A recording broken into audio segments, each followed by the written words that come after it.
بسم الله الرحمن الرحيم. النهارده هنكلمكم عن حاجة كويسة خالص، حاجة مشكلة بتقابل اخواتنا المربيين وبيبقى مش عارف لها حل. المشكلة دي هي مشكلة التلييس في الحمامة في النتاية يعني. يبقى الحمامة قطع بيض عشان مليسة، عندها نسبة تكيسات جامدة في المكان على المبيض، المكان اللي بتبيض منه، ودلوقتي بيخليها ما تعرفش تبيض. طيب دلوقتي ايه الاسباب؟ عايزين نتكلم عن الاسباب اللي بتخلي الحمامه ما بتبيضش، ونحل الاسباب دي ازاي، او المشكله دي نحلها ازاي. يا جماعه، لو انا عندي حمامه قطع بيض، يعني حمامه ما بتبيضش وقطع بيض، من بعض الاسباب بتاعتها غير الاسباب المرضيه، اسباب بتبقى موجوده فيها، وهو التلييس في الحمامه. يعني ايه تلييس في الحمامه؟ يعني الحمامه انت عملت معاها شويه حاجات كده خليتها تليس، خليت الحمامه ديت ما عادش تبيض، قطعت بيض.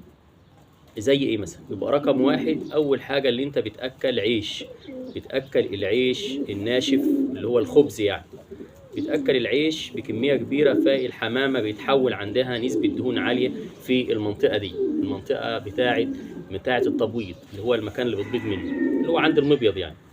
فبتمسك الحمامه، تلاقي الحمامه مليسه وقطعه وتقطع البيض منك. يبقى أول سبب بنعمله اللي هو حتة موضوع الأكل العيش، أو تاني حاجة العلف، علف الفراخ أو علف التسمين.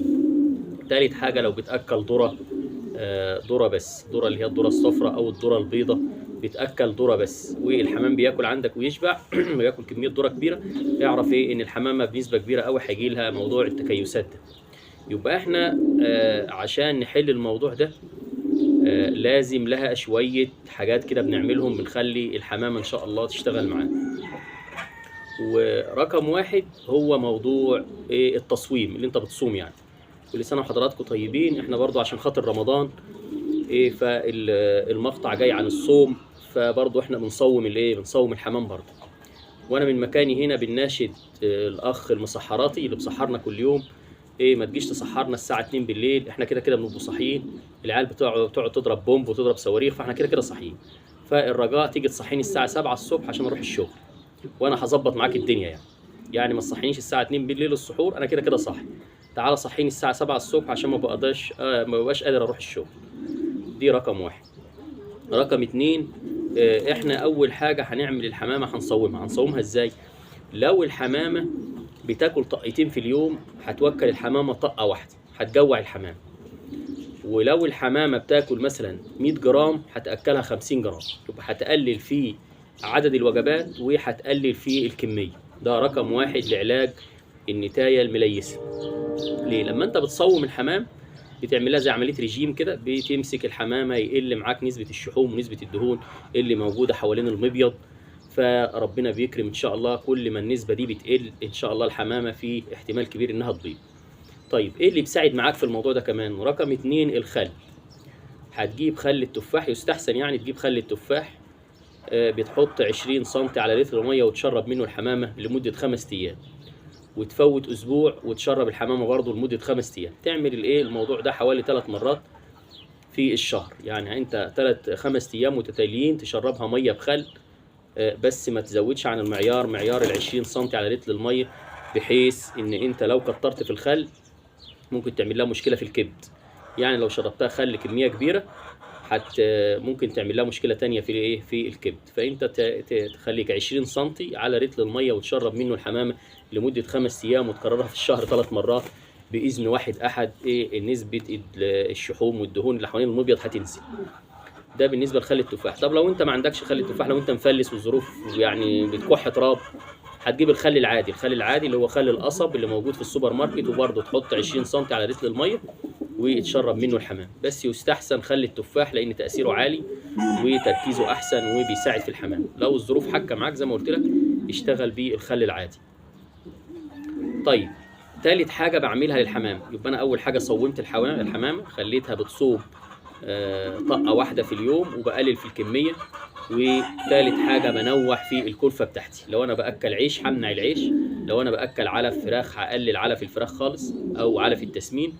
وهنوع في الكلفه، هنوع في الكلفه يعني هدخل في الاكل بتاع الحمامه ذره عويجه، وهدخل لها ذره صفراء، وهدخل لها غله، وهدخل لها بسله، وهدخلها فوق. يبقى هنوع في الاكل بتاع الحمامه اللي هي الكلفه بتاعت الحمام، بحيث ان انا ما اعتمدش على الحاجات اللي بتدي طاقه بس، اللي بتتحول بعد كده لدهون.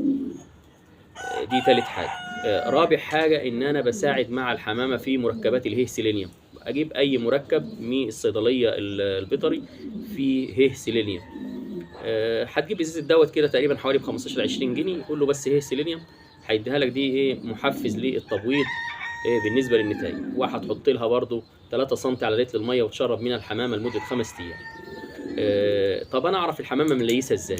انا كده اتكلمت عن الاسباب الاسباب اللي بتخلي الحمامه تليس وطرق علاجها ان شاء الله. طب اعرفها منين اللي هي مليسه؟ بص يا معلم، انت هتيجي قالب الحمامه كده اهي، وتيجي عند فتحه المخرج كده تحسس كده اهي. لو لقيت الحته دي قبه وفيها حته يعني قبه كده عن الحمام، اعرف ان دي مليسه. ماشي. لو مراتك بتغير ما تعملش الحركه دي. يعني لو مراتك بتغير وعقلها صغير، الحريم عقلهم صغير، بدل ايه ما تشيل عليك طينه، ما تعملش الحركه دي. روح موت الحمام واشتري دماغك بدل ما تنام بره البيت. عادي يعني. الست اندبندنت ما فيش مشكله. هتمسك تحط ايدك هنا في الحته دي كده اهي، زي ما انا بحط ايدي كده. لو لقيت الحته دي عاليه معاك جامد، عاليه معاك جامد، اعرف ان الايه ان الحمامه مليسه. يعني لو انت حضرتك حطيت ايدك هنا ولقيت الحته دي مليانه جامد كده، اعرف ايه ان الحمامه دي مليسه. او في ناس بتقول لك عليها مقنصه، يعني في نسبه دهون عاليه كده. لازم تبقى الحته اللي عند المخرج دي فاضيه كده، زي ما انت حاطط تلاقي عظمتين هنا اهم، والعظمتين دول فاضيين، والحته دي فاضيه ساقطه شويه بعد عظمه الصدر. يعني عظمه الصدر ماشيه معايا اهي، بعد كده الاقي الحته دي ساقطه وما فيهاش تقل. لو لقيت فيها تقل وحته تقيله كده، حته مليانه انت هتمسكها بايدك تحس ان هي متقله، اعرف ان الحمامه بنسبه كبيره مليسه. ده يعني حاجه بالنسبه لاخواتنا اللي الحمام بيبقى قاطع عندهم بيض فتره كبيره وما بتعرفش ايه السبب، وهي اختنا عماله تاكل عيش او تاكل علف تسمين او تاكل ذره بس، والحمامه عماله تعمل منها وتليس منها وتضخم منها. فانت زي ما قلت لك بتحل المشكله ديت ان شاء الله بنسبه كبيره بالحاجات اللي احنا اتكلمنا عنها. ورمضان كريم، وكل شهر رمضان وانتم طيبين، والسلام عليكم ورحمه الله.